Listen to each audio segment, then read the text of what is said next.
everyone's talking about what ultra-processed foods does to our health. My message is clear: eat real food.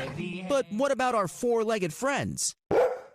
A new study into the multi-billion-dollar dog food industry found what the group says is high levels of contaminants like arsenic, cadmium, mercury, and lead in your pet's dry food.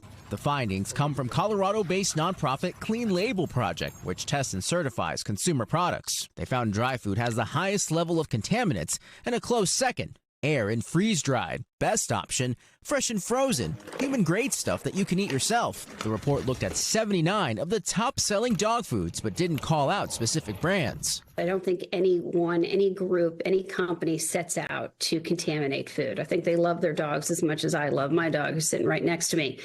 I think it just needs to have more attention brought to it. The study finds things like meat byproducts, added vitamin and mineral premix, and seafood and plant-based carbs were likely contributors. And while those numbers sound alarming, traces of these contaminants have been found in our food supply for decades. The 1950s saw a major rise in the industrialization of our food, a boom in factory farming, and the invention of quick, cheap meals like TV dinners, leading to what we see now with ultra-processed foods for us and for our dogs. We try and be prescriptive and not cause total panic, but say, hey, here are the options. The best of the bunch, fresh and frozen dog food can run you hundreds of dollars a month. So is it worth it? The answer is complicated. Was there a correlation to price point? As much as we wish we could deliver it all on a silver platter, that it's got the most nutritious ingredients with the lowest contaminants at the best price point, we just look at the data and we say, here's what we tested. This is what we found, to bring attention to it. And, ideally, it would all align, but that's not necessarily the case.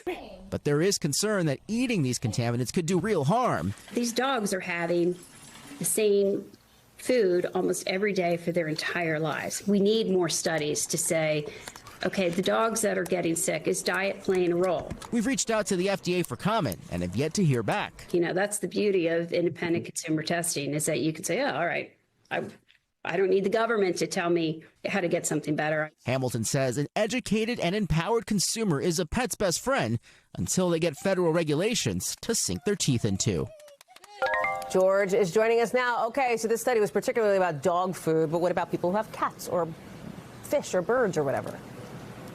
Yeah, so the Clean Label Project will be looking at cat food next. They're also developing an app so people can basically be their own advocates when it comes to looking at their pet food. But it's important to note here, context is important. Because the FDA has not established regulations, Hallie, for industrial and environmental contaminants for pet food, the Clean Label Project did compare, they say, to other human consumables. And what they found in relation to that is that they found about 12.7 times more lead in some food, 5.7 times more arsenic, 3.2 times more cadmium, and 2.7 more mercury. But again, this is not cause for panic, and you don't want to throw out your food. But again, just some knowledge and just something to keep in mind when buying your pet food, Hallie.